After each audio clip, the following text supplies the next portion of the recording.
கிருஷ்ணா, நாங்க கேட்டா நீ கொடுக்கணும். ஏன்னா நீ யார் தெரியுமா? கூடாரை வெல்லும் சீர் கோவிந்தன். கோவிந்தனாகிய நீ, கோ என்னும் பசுக்களை மேய்க்கக்கூடியவன் கோவிந்தன், பசுக்களை பராமரிப்பவன் அர்த்தம். நீ எப்படிப்பட்டவன்னா கூடாரை வெல்பவன், உங்ககிட்ட வந்து சேரமாட்டேன்னு எதிர்த்து நிற்கக்கூடியவர்களை வெல்பவன். அப்படின்னா என்ன அர்த்தம்? கூடுவோரிடம் தோற்கும் சீர் கோவிந்தான் அர்த்தம். சீர்னா குணம். பகவானுடைய குணம் எப்படிப்பட்டதுன்னா கூடுவோரிடம் தோற்கும் கோவிந்தா. பக்தன் ஒருத்தன் வந்துட்டான்னா அந்த பக்தனை ஜெயிக்க வச்சு பக்தன்ட்ட தான் தோற்று அழகு பார்ப்பவன் பகவான்.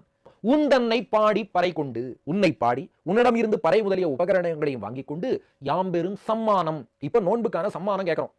இதனை எப்படி கொடுக்கணும்? நாடு புகழும் பரிசினால். பரிசுனா விதம்னு அர்த்தம். நாடு புகழும் பரிசினால், இந்த உலகமே புகழும் விதத்துல கண்ணனை வணங்கி என்ன கண்டீர்கள்னு எங்களை பார்த்து கேட்கிறார்களே, அவர்கள் எல்லாம் வயறறியும்படியாக நீ எங்களுக்கு சம்பாவனை பண்ணணும். எப்படி?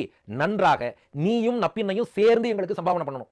பெருமாள் மட்டும் பண்ணாது சம்பாவனை, பிராட்டியோடு சேர்ந்து பெருமாள் பண்ணாதான் நல்ல சம்பாவனை. அதனால நன்றாக சூடகமே, முதலில் எங்கள் கைகளுக்கான வளை, சூடகம்ங்கிறத அணிவிக்கணும். அதுக்கப்புறம் தோல் வளையே, தோளுக்கான ஆபரணம். தோடே, கீழ்காதுக்கான ஆபரணம். செவிப்பூவே, மேல் காதுக்கான ஆபரணம். பாடகமே, பாத கடகம், காலுக்கான சிலம்பு.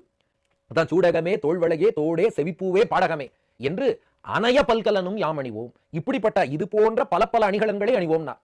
ஆனா இந்த பாட்டு சூடகமும் தோல்வளையும் தோடும் செவிப்பூவும் பாடகமும் அப்படித்தானே வரணும். எல்லாம் ஏன்னு இருக்கேன்னா, அதான் திருக்குடந்தை ஆண்டவன் ஏகாரச்சி மாட்டிம்பார் ஆண்டாள.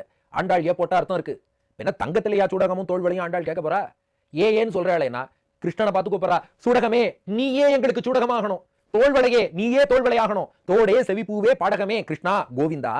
சூடகமே, தோல்வளையே, கிருஷ்ணனை பார்த்து ஏகாரம், வீடின்னு தமிழ்ல சொல்லுவோம் இல்லையா, ஏ ராமனே ஏ கண்ணனேன்னு சொல்வது போல நீயே எல்லா ஆபரணமாவும் எங்களுக்கு ஆயிடணும். ஆகையினால அப்படி ஆகி ஆடை உடுப்போம்.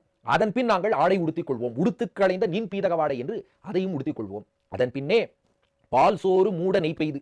இதுவரை நெய் உண்ணோம் பால் உண்ணோம் என்று நாங்கள் நோன்பு இருந்தோம். ஆனா இப்பதான் உன்னோடு கூடி இன்புற்றா செல்லவா, இந்த நோன்பு பூர்த்தி ஆயிடுத்துலவா. இப்போ விரதம் முடிஞ்சுடுத்துனா அடுத்து விருந்து, ஃபாஸ்டிங் முடிஞ்சுடுத்துனா அடுத்து ஃபீஸ்டிங். அதனால பால் சோறு மூட நெய் பெய்து. பால் சோறு அக்கார வடிசில் தயாரித்து அது மொத்தமாக மூடும்படியாக அதிலே நெய் பெய்து. ஆண்டாளோட திருத்தகப்பனாரும் பாருங்கள், நெய்யிடை நல்லதோர் சோறுங்கிறார்.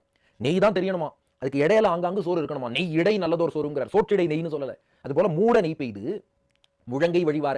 அந்த அக்கார வடிசில சாப்பிட போனா அது பார்த்தா முழங்கை வரைக்கும் வழியணுமா. முழங்கை வரைக்கும் வழியுமானா இவ எடுத்து கையில வச்சுட்டு இருக்கா, அதை சாப்பிடணும்னே தோணல. ஏன்னா அக்கார வடிசில விட இனிமையாக கண்ணன் எதிர்த்தாப்புல இருக்கான் இல்லையா, அதனால எடுத்து இப்படியே வச்சுட்டு இருக்கா. சாப்பிடுவோம் சொல்லல. மூட நெய் பெய்து முழங்கை வழிவார. முழங்கை வழியா இந்த பக்கம் வழிஞ்சுட்டே இருக்கு.